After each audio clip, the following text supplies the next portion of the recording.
இங்கேயாவும் என்ற YouTube channel வழியாக உங்களை வாழ்த்துகிறேன். இன்றைய பதிவிலே குரூப் 1 சர்வீஸுக்கு தேவையான ஒரு பாடத்தை நாம் காண இருக்கின்றோம். அதாவது பார்ட் ஏவிலே ஜெனரல் ஸ்டடீஸ் என்ற ஒரு பகுதி இருக்கிறது. அதில் ஒரு 175 வினாக்கள் கேட்கப்படுவதுண்டு பார்ட் ஏவிலே. பார்ட் பியில் ஒரு 25 வினாக்கள் கேட்பதற்கு வாய்ப்பு இருக்கிறது. இந்த பகுதியிலே யூனிட் 6 அதாவது அலகு 6லே தமிழ்நாட்டின் வரலாறு, பண்பாடு, மரபு மற்றும் சமூக அரசியல் இயக்கங்கள் என்ற ஒரு தலைப்பு கொடுக்கப்பட்டிருக்கிறது. History, culture, heritage and socio political movements in Tamil Nadu என்று ஆங்கிலத்திலே கொடுக்கப்பட்டிருக்கிறது. இந்த அலகிலிருந்து 40 வினாக்கள் நமக்கு கேட்கப்படும் என்று சிலபஸிலே நாம் கொடுக்கப்பட்டிருக்கிறது. அதில் அந்த அலகில் இடம்பெற்றிருக்கிற ஒரு பாடத்தை உங்கள் முன் வைக்க நான் விரும்புகிறேன். அதாவது தமிழ்நாட்டிலே விடுதலை போராட்டம் என்ற ஒரு தலைப்பு நமக்கு அங்கே கொடுக்கப்பட்டிருக்கிறது. குறிப்பிட்டு சொல்ல வேண்டும் என்று சொன்னால், இந்த பகுதியிலிருந்து அதிகமான வினாக்கள் நமக்கு கேட்கப்படுகிறது என்ற ஒரு சூழல் இருப்பதினாலே இதை உங்கள் முன் ஒரு பதிவாக நான் வைக்க விரும்புகிறேன்.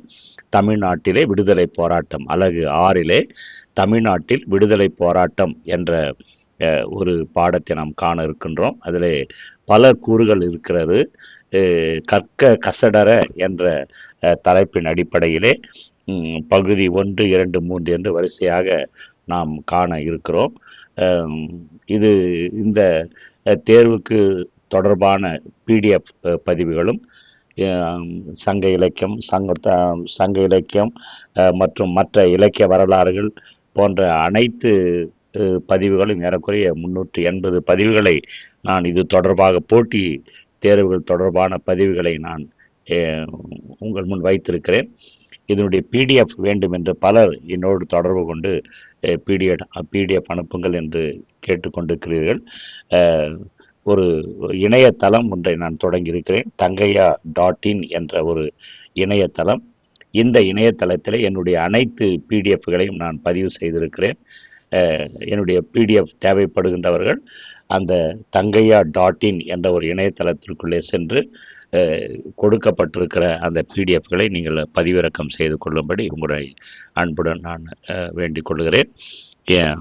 இப்பொழுது நாம் காண இருப்பது தமிழ்நாட்டிலே விடுதலை போராட்டம் என்ற ஒரு பாடம் பகுதி 1. தொடக்கத்திலே வேலூர் கழகம் அல்லது சிப்பாய் கழகம் என்ற தலைப்பிலே நாம் இந்த பாடத்தை தொடங்கினால் நன்றாக இருக்கும் என்று நான் கருதுகிறேன். இது வரலாற்று நிகழ்ச்சியாக இருப்பதனாலே வரலாற்று சூழலை புரிந்து கொண்டு நாம் உள்ளே செல்வது நன்றாக இருக்கும். இந்த வரலாறு படித்த மாணவர்களுக்கும் தமிழ் இலக்கியம் படித்த மாணவர்களுக்கும் ஓரளவுக்கு தமிழகத்தினுடைய வரலாறு பண்பாடு தெரிந்திருக்க வாய்ப்பு உண்டு. ஆனால் பிற பாடங்களை படித்து இந்த குரூப் 1 தேர்வுக்காக தயாராகின்ற அன்பர்களுக்கும் இந்த வரலாற்று சூழல் என்பது சற்று கடினமான ஒரு பாடம் என்று கூட சொல்லலாம். எனவே மிக எளிமையான முறையிலே அதே நேரத்தில் அழுத்தமாகவும் ஆழமாகவும் நான் இந்த பதிவை உங்கள் முன் வைக்கிறேன். அலகு 6லே தமிழ்நாட்டிலே விடுதலை போராட்டம் என்ற ஒரு பாடம். அதிலே வேலூர் கழகம் அல்லது சிப்பாய் கழகம் என்ற ஒரு பாடத்தை இன்று நாம் காண இருக்கின்றோம். பொதுவாக 18ஆம் நூற்றாண்டினுடைய கடைசி பகுதியிலே ஆங்கிலேயர்கள் தங்களுடைய அரசியல் ஆதிக்கத்தை தமிழகத்திலே மிக ஆழமாக நிறுவ முயன்றனர். கொஞ்சம் கொஞ்சமாக உள்வாங்க வேண்டும்.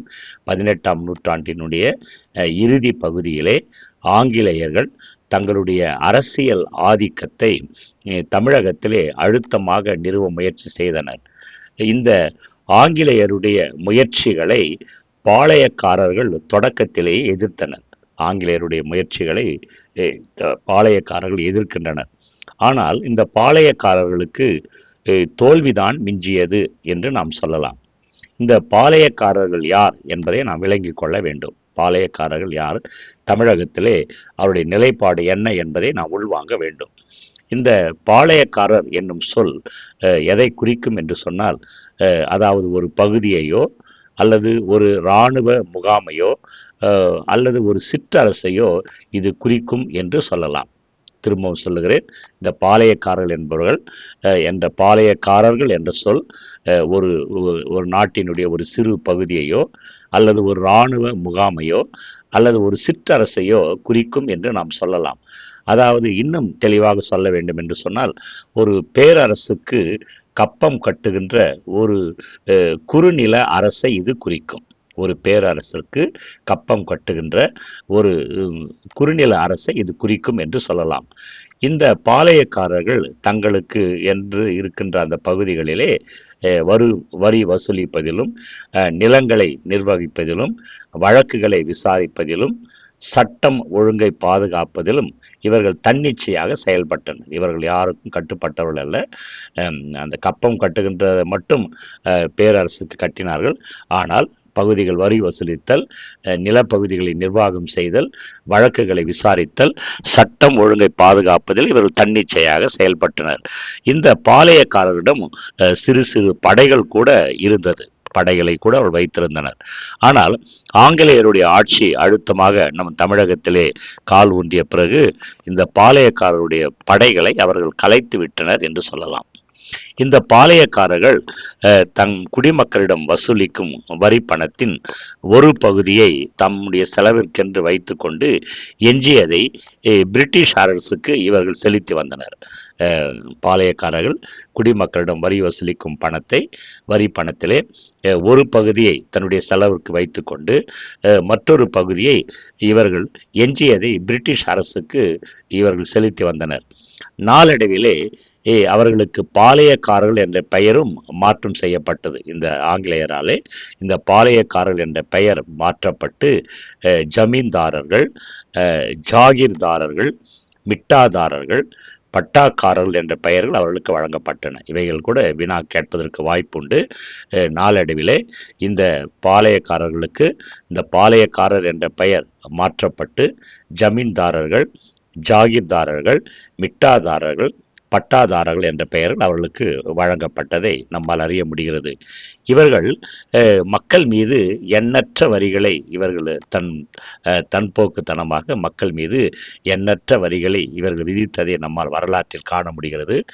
வரி கட்ட இயலாதவர்களை பலவிதமான கொடுமைகளுக்கு இவர்கள் உள்ளாக்கி இருந்ததையும் நம்மால் அறிய முடிகிறது. ஊருக்கு ஒரு வரி, குலத்துக்கு ஒரு வரி என்ற சிக்கலான முறைகேடற்ற சட்டங்கள் மூலமாக இவர்கள் தங்களுக்கு உட்பட்ட ஆளுகைக்கு உட்பட்ட மக்களை இவர்கள் வழிநடத்தி வந்திருக்கின்றனர். இந்த நிலை மாறி தமிழகம் முழுவதும் ஒரே அரசியல், ஒரே நீதி என்ற ஒரு நிலைப்பாடு ஆங்கிலேயரால் நிறுவப்பட்டது என்ற ஒரு செய்தியை டாக்டர் கே பிள்ளை அவர்கள் தன்னுடைய தமிழக வரலாறும் பண்பாடும் என்ற ஒரு நூலிலே பதிவு செய்திருப்பது சிந்திக்க வேண்டிய ஒரு செய்தி. இந்த ஆங்கிலேயரை எதிர்ப்பதிலே தோல்வி கண்ட இந்த பாளையக்காரர்கள் மனம் தளரவில்லை. மனம் தளராத இவர்கள் 1806 வேலூர் கோட்டையிலே இந்திய வீரர்களோடும் அங்கு தங்கியிருந்த அதிகாரிகளோடும் சேர்ந்து ஒரு எழுச்சியை திட்டமிட்டு நடத்தினர். இது 10ஆம் வகுப்பு அந்த பாடத்திலே அழகாக கொடுக்கப்பட்டிருக்கிறது. அந்த எழுச்சியை ஆங்கிலேயர்கள் வேலூர் கலகம் அல்லது சிப்பாய் கலகம் என்று வரலாற்றிலே குறிப்பிட்டிருக்கின்றனர். 1806 வேலூர் கோட்டையிலே ஒரு மிகப்பெரிய புரட்சி ஏற்பட்டது. இந்த புரட்சியை, இந்த கலகத்தை ஆங்கிலேயர்கள் வேலூர் கலகம் அல்லது சிப்பாய் கலகம் என்று குறிப்பிடுகின்றனர். இந்த வேலூர் கலகம் அல்லது சிப்பாய் கலகம் என்றால் என்ன என்பதை நாம் புரிந்து கொள்ள வேண்டும். இதுதான் நம்முடைய தமிழகத்திலே நம்முடைய பாடமே தமிழகத்திலே விடுதலை போராட்டம். தமிழகத்திலே விடுதலை போராட்டம் முதலாக தொடங்கப்பட்ட ஒரு கட்டம் இதுதான் என்று நாம் சொல்லலாம். அதாவது 19ஆம் நூற்றாண்டின் தொடக்கத்திலே சென்னைக்கு கவர்னராக இருந்த பென்டிங் பிரபு என்பவருடைய அனுமதியை பெற்று பிரிட்டிஷ் படைகளுடைய படைத்தலைவர், அதாவது சர் ஜான் கிரேடாக் என்பவர் இராணுவத்தில் இருந்த சிப்பாய்களுக்கு சில நடைமுறை ஒழுக்க விதிகளை அவர் கட்டளையாக பிறப்பித்தார். இதுதான் பிரச்சனையே. திரும்பவும் பாருங்க, கிபி 19ஆம் நூற்றாண்டின் தொடக்க காலத்திலே சென்னை கவர்னராக இருந்தவர் அப்பொழுது பென்கிங் பிரபு என்பவர். இவருடைய அனுமதியை பெற்றுக்கொண்டு பர்மிஷனை வாங்கி கொண்டு பிரிட்டிஷ் படைகளுடைய படைத்தலைவராக அப்பொழுது இருந்தவர் சர் ஜான் கிரேடாக் என்பவர் இராணுவத்திலே இருந்த சிப்பாய்களுக்கு சில நடைமுறை ஒழுக்க விதிகள் என்று சொல்லலாம். அவருடைய ஸ்டைலில் அது ஒழுக்க விதிகளை இவர் பிறப்பிக்கிறார். என்ன அப்படின்னு சொன்னால், இந்த சிப்பாய்கள் தாம் வைத்து கொண்டிருந்த தாடியை முழுவதுமாக கலைந்து விட வேண்டும். அதாவது இந்த கிளீன் ஷேவ் என்று சொல்லுவார்கள். தம் தாடியை அவர்கள் சுத்தமாக கலைந்து விட வேண்டும். தங்களுடைய மீசையை ஒரு புதிய முறையிலே முறுக்கி விட்டு கொள்ள வேண்டும் என்று இந்த ஒழுக்க விதி வற்புறுத்தியது. திரும்பவும் பாருங்க, சிப்பாய்கள் தங்களுடைய தாடியை முழுவதுமாக கலைந்து விட வேண்டும், மீசையை ஒரு புதிய முறையிலே முறுக்கி விட்டு கொள்ள வேண்டும் என்று அந்த விதி முதல் விதியாக வற்புறுத்தியது. இரண்டாவது, அந்த சிப்பாய்கள் தங்களுடைய நெற்றியிலே திருநீறு, நாமம், பொட்டு முதலியவற்றை அணியக்கூடாது. சமய சார்பான சின்னங்கள் எதையும் அவர்கள் தங்கள் நெற்றியிலே அணியக்கூடாது. காதுகளிலே அவர்கள் கடுக்கன் போட்டுக்கொள்ளக்கூடாது. காதுகளில் கடுக்கன் போட்டுக்கொள்ளக்கூடாது. அது மட்டுமல்ல, அக்காலத்திலே ஐரோப்பியர்கள் தொப்பியை அணிகிற வழக்கம் அவர்களுக்கு இருந்தது. ஒருவேளை குளிர் நாட்டிலே இருந்து வந்தவர்கள் இந்த வெயிலினுடைய வெப்பம் தாங்க முடியாமல் தங்கள் தலைகளை பாதுகாத்து கொள்ள வேண்டும் என்பதற்காக அவர் தொப்பி அணிந்தனர். இரண்டாவது, அந்த ஆங்கிலேய நாட்டில் தொப்பி அணிகிற பழக்கம் இருந்தது. இங்கேயும் வந்து அவர் இந்திய நாட்டிலேயும் தமிழ்நாட்டிலேயும் அதே பழக்கத்தை அவர்கள் வைத்திருந்தனர். தங்களைப் போல ஐரோப்பியர்கள் அணிகின்ற தொப்பியை போன்று வடிவமைக்கப்பட்ட ஒரு தலைப்பாகை தொப்பி என்று வரலாற்றில் குறிக்கப்படவில்லை. ஐரோப்பியர்கள் அணிகிற தொப்பியை போன்று வடிவமைக்கப்பட்ட ஒரு தலைப்பாகையை அவர்கள் அணிய வேண்டும் என்று அந்த ஆணை சொல்லியது. அது மட்டுமல்ல, இந்த ஆணைகளை உள்வாங்கிய அந்த சிப்பாய்கள் இவர்கள் தங்களை வலுக்கட்டாயமாக கிறிஸ்தவர்களாக மாற்றுவதற்காக முயற்சி செய்கின்றார்களோ என்ற ஒரு அச்சம் இந்த சிப்பாய்களிடையே வேகமாக பரவுகிறது. இந்த கட்டளைகள், இந்த விதிமுறைகள் எல்லாம் சிப்பாய்களுடைய மனதிலே ஒரு விதமான அச்சத்தை உண்டாக்கியது. அந்த அச்சம் என்னவென்று சொன்னால், இவர்கள் வலுக்கட்டாயமாக தங்களை கிறிஸ்தவர்களாக மாற்ற முயற்சி செய்கின்றார்களோ என்ற ஒரு பயம், ஒரு அச்சம் அவருடைய உள்ளத்திலே அழுத்தமாக தோன்ற ஆரம்பித்தது. எனவே இந்த சிப்பாய்கள் அனைவரும் சேர்ந்து இந்த புதிய இராணுவ முறைகளை உறுதியாக எதிர்க்க தொடங்கினர். அந்த நேரத்திலே மறைந்த மரித்து போன திப்பு சுல்தானுடைய பிள்ளைகள் வேலூர் கோட்டையிலே சிறை வைக்கப்பட்டிருந்தனர். இந்த திப்புவினுடைய பிள்ளைகள் கோட்டைக்குள்ளே இருந்து கொண்டு இந்த கிளர்ச்சியை தூண்டி விடுகின்றனர் என்று பிரிட்டிஷ் படையினுடைய தளபதி கிராடக் அவர்கள் கருதுகிறார்கள். மிகப்பெரிய புரட்சி வெடிக்கிறது. இந்த இதுதான் சிப்பாய் கழகம் என்று சொல்லுகிறோம். இந்த எந்த ஒரு விதிமுறையும் நாம் ஏற்கக்கூடாது, இதை நாம் ஏற்றுவிட்டால் நம்மை அவர்கள் கிறிஸ்தவர்களாக மாற்றி விடுவார்கள் என்று சொல்லி ஒரு மிகப்பெரிய கலகம் அந்த வேலூர் கோட்டையில் ஏற்படுகிறது.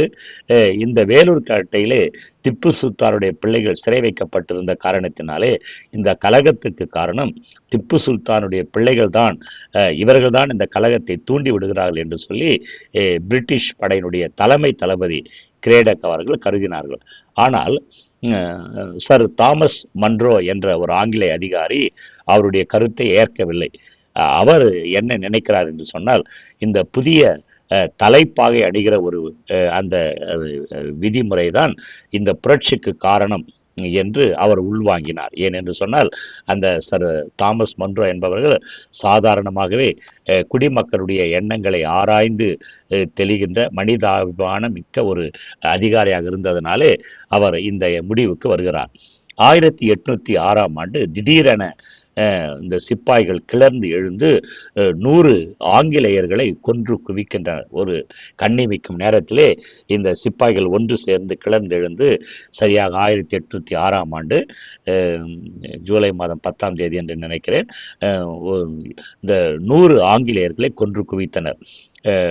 இந்த புரட்சி வெடித்தவுடனே ஆங்கிலேயர்கள் கொல்லப்பட்ட செய்தி அறிந்தவுடனே உடனடியாக ஆற்காட்டிலிருந்து கர்னல் கில்லஸ்பி என்ற ஒரு ஆங்கிலேய அதிகாரி ஒரு பெரும் படையோடு வந்து அந்த வேலூர் கோட்டையில எழுந்த அந்த கிளர்ச்சியை அடைக்க ஒடுக்குகிறார். இந்த கிளர்ச்சியின் போது ஏறக்குறைய 300 சிப்பாய்கள் கொல்லப்படுகின்றனர். 300 சிப்பாய்கள் கொல்லப்படுகின்றனர். சிப்பாய்கள் 100 ஆங்கிலேயர்களை கொன்றனர். ஆனால் பதிலுக்கு இந்த ஆங்கிலேயர்கள் 300 சிப்பாய்களை கொன்று குவித்தனர். அந்த புதிய ஒழுங்குமுறை சட்டங்கள் தான் இதற்கு காரணம் என்று சொல்லி உடனடியாக அதிகாரிகள் ஆலோசித்து அந்த ஒழுங்குமுறை சட்டங்களை ரத்து செய்தனர். அது மட்டுமல்ல, சிறையில் அடைக்கப்பட்டிருந்த திப்பு சுல்தானுடைய பிள்ளைகள் தான் இதற்கு காரணம் என்ற கருத்து அழுத்தமாக இருந்ததினாலே அந்த வேலூர் சிறையிலிருந்து, வெள்ளூர் கோட்டை சிறையிலிருந்து அவர்கள் கல்கத்தாவுக்கு அவர்கள் அனுப்பப்படுகின்றனர். இந்த வேலூர் புரட்சி தென்னிந்தியாவில் இருந்த பல இராணுவ முகாம்களிலே எதிரொலிக்க ஆரம்பித்தது. அதே நேரத்திலே தமிழகத்தில் இருந்த மேற்கத்திய கல்வி முறையினுடைய அறிமுகத்தாலும் மற்றும் படித்த இந்திய நடுத்தர வர்க்கத்து மக்களுடைய தோற்றத்தாலும் ஆங்கிலேயருக்கு எதிரான ஒரு மிகப்பெரிய போராட்டம் சரியான பாதையிலே செல்ல ஆரம்பித்தது. இந்த தமிழ்நாட்டிலே நடந்த இந்த விடுதலை போராட்டம் வரலாற்றிலே ஒரு தனித்தன்மை வாய்ந்ததாக கருதப்படுகிறது. தமிழகத்தில் இருக்கிற வெள்ளூரிலே நடந்த சிப்பாய் கழகம் என்பது இந்திய விடுதலை போராட்டத்திற்கு, குறிப்பாக தமிழகத்திலே கிளர்ந்தெழுந்த விடுதலை போராட்டத்திற்கு ஒரு பிள்ளையார் சுழி போல இருந்தது என்று நாம் சொல்லலாம். ஏனென்றால் தொடக்கத்திலிருந்தே அது அந்த ஆங்கிலேயரிடமிருந்து விடுதலை பெறுவதற்கான போராட்டமாக மட்டும் நம்முடைய தமிழகத்தில் இருந்த போராட்டம் அமையவில்லை. குறிப்பாக சமுதாயத்திலே தீங்கிழைக்கின்ற சாதி முறை அமைப்புகள் ஏற்படுத்தியிருந்த சமூக தடைகளிலிருந்து, அந்த பிடியிலிருந்து விடுதலை பெறுவதற்கான ஒரு போராட்டமாகவும் இந்த தமிழகத்திலே தோன்றிய விடுதலை போராட்டம் அமைந்திருந்தது என்று சொல்லலாம். இந்த தமிழ்நாட்டிலே தோன்றிய விடுதலை போராட்டத்தை நாம் சில முக்கியமான கட்டங்களாக நம்மால் பிரிக்க முடியும். அதாவது தமிழ்நாட்டில் எழுந்த விடுதலை போராட்டத்தை நாம் ஒரு 6 தலைப்பிலே நம்ம பாடத்திட்டத்தில் பிரிக்கப்பட்டிருக்கிறது. ஒன்று, தமிழ்நாட்டின் தொடக்க கால தேசிய அதிர்வுகள். தமிழ்நாட்டிலே தொடக்க கால தேசிய அதிர்வுகள் என்ற தலைப்பிலே ஒரு முதல் குறிப்பு. இரண்டாவது, தமிழகத்திலே தோன்றிய சுதேசி இயக்கம். மூன்றாவது, பிராமணர் அல்லாதோர் இயக்கமும் காங்கிரசிற்கு சவாலும். மூன்றாவது தலைப்பு, ஒத்துழையாமை இயக்கம். நான்காவது, சட்ட மறுப்பு இயக்கம். ஆறாவது, வெள்ளையனே வெளியேறு. தமிழகத்திலே தோன்றிய தொடக்க கால இந்த விடுதலை போராட்டங்களை ஒரு 6 தலைப்பிலே நாம் பிரித்து பார்த்தால் நமக்கு தெளிவாக இருக்கும் என்று நான் கருதுகிறேன். நம்முடைய பாடப்புத்தகத்திலே, தமிழ்நாட்டு பாடப்புத்தகத்திலே 10ஆம் வகுப்பிலே இந்த பாடம் மிக தெளிவாக விரிவாக கொடுக்கப்பட்டிருக்கிறது. எனவே அந்த பாடத்தின் அடிப்படையிலேயும் பிற தரவுகள் வெளியிலிருந்து நாம் சில குறிப்புகளை எடுத்து படிக்க வேண்டிய சூழ்நிலையில் நாம் இருக்கிறோம். எனவே அதன் அடிப்படையிலேயும் தொடர்ந்து நாம் ஒவ்வொரு பகுதியாக நாம் பார்க்க இருக்கின்றோம். எனவே குரூப் 1 சர்வீஸுக்கு தேவையான அலகு 6லே தமிழ்நாட்டில் விடுதலை போராட்டம் என்ற ஒரு பாடத்திற்கு ஒரு முன்னுரையாக பகுதி 1 என்ற இந்த பகுதியை உங்கள் முன் நான் வைத்திருக்கிறேன். இது வேலூர் கழகம் அல்லது சிப்பாய் கழகம் என்ற ஒரு பாட குறிப்பை உங்கள் முன் நான் வைத்திருக்கிறேன். என்னுடைய பிற பிடிஎஃப், மற்ற இந்த போட்டித் தேர்வுகளுக்கு தேவையான பிடிஎஃப் வேண்டும் என்று விரும்புகின்ற நண்பர்கள் tangaiya.in என்ற இணையதளத்திற்குள்ளே சென்று அங்கே கொடுக்கப்பட்டிருக்கிற பிடிஎஃப்களை நீங்கள் பதிவிறக்கம் செய்து கொள்ள உங்களை நான் வேண்டுகிறேன். இந்த பாடம் உங்களுக்கு பயனுள்ளதாக இருந்திருக்குமேயானால் நண்பர்களுக்கு ஷேர் செய்யுங்கள். கமெண்ட் பாக்ஸில் உங்கள் கருத்துக்களை பதிவு செய்யுங்கள், லைக் செய்யுங்கள். தமிழும் தங்கையாவும் என்ற சேனலை சப்ஸ்கிரைப் செய்யுங்கள். உங்களுடைய ஆர்வத்தை பொறுத்து, உங்களுடைய ஈடுபாட்டை பொறுத்து நீங்கள் கமெண்ட் பாக்ஸிலோ நீங்கள் கொடுக்குற அந்த கமெண்ட்டை அடிப்படையாக வைத்து தொடர்ந்து இந்த குரூப் 1 சர்வீஸுக்கான பாடத்தை நான் உங்கள் முன் வைக்க விரும்புகிறேன். மற்றொரு சிந்தனையோடு, மற்றொரு பாடத்தோடு நாம் மீண்டும் சந்திக்கலாம். வாழ்க வளமுடன். நன்றி, வணக்கம்.